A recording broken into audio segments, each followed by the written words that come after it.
জয় হরিবোল, জয় হরিচাঁদ, জয় গুরুচাঁদ। সকল হরিভক্তের রাতুল চরণে ভক্তিপূর্ণ প্রণাম। আমি বর্তমান যে জায়গাটিতে রয়েছি এটি হচ্ছে গোপালগঞ্জের সিদাম উড়াকান্দি, যেখানে মতুয়াদের পুণ্যভূমি বা হরিচাঁদ ঠাকুরের বা গুরুচাঁদ ঠাকুরের জন্মস্থান, সেই জায়গায় রয়েছে। এবং আমার পিছনে যে একটি বৃক্ষ দেখতে পাচ্ছেন এটি হচ্ছে হরিচাঁদ ঠাকুরের একটি আদর্শের একটি হিজল গাছ, এবং এই গাছটি 200 বছরেরও পুরনো। সেই গাছটি কিন্তু মতুয়াদেরকে স্মরণ করে দেওয়ার জন্য এখনও কিন্তু দণ্ডায়মান রয়েছে এবং স্মৃতি বহন করে চলছে। এবং এই গাছটির মাহাত্ম্য অনেক, এটি আসলে ভাষায় প্রকাশ থাকে না।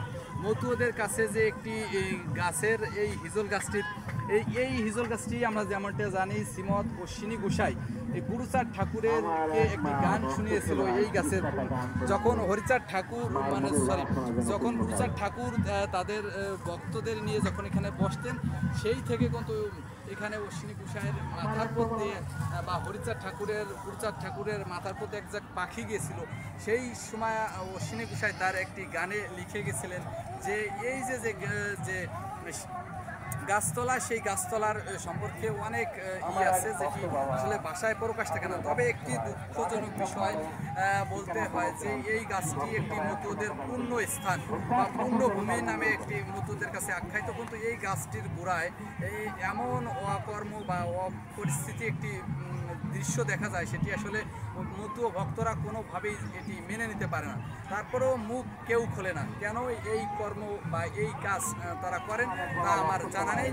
এখানে হাজার হাজার ভক্তরা কিন্তু এখানে শরণার্থী আসেন, পূজা দেন এবং তাদের মায়েরা বাবারা সবাই এখানে এসে আশ্রয় করেন। তবে এখানে কিছু ভক্ত আছেন, ভক্ত বললে ভুল হবে, এরা ভক্ত না, তারা আসে কিন্তু এখানে মাদক সেবন করেন। এবং এই যে একটা বিশৃঙ্খলা গ্রান, সেই গ্রানে মায়েরা তাদের যে ভক্তি সেটি আসলে সম্পূর্ণভাবে করতে পারে না।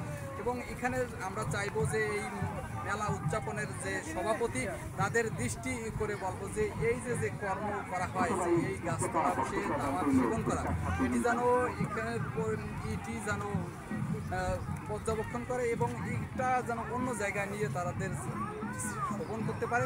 এবং এই যে হিজল গাছটি, আপনারা যে হিজল গাছটি হরিচাঁদ ঠাকুরের 200 বছরের উপরে হিজল গাছটি কিন্তু এখনো স্মৃতি বহন করে রয়েছে। এখান থেকে ক্যামেরা অফ করে দেখতে হবে।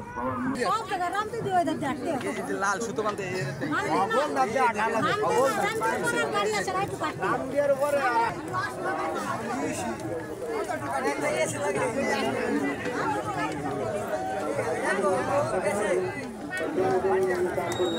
দিয়ে কি শুরু করবো।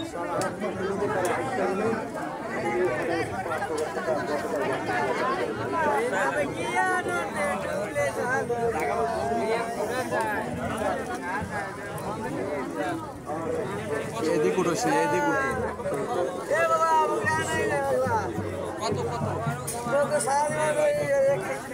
এই দাদা কেউ বানতে এসছে, তাদেরকে প্রশ্ন করো।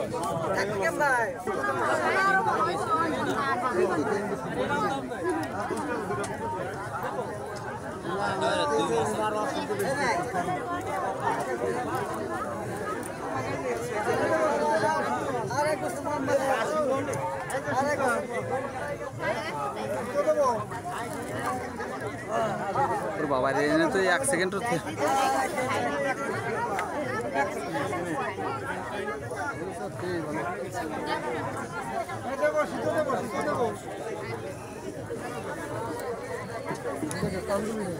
দাদা আপনার সাথে একটু কথা বলতে পারি লাল সুতো বান্ধার সম্পর্কে। এখানে আসলে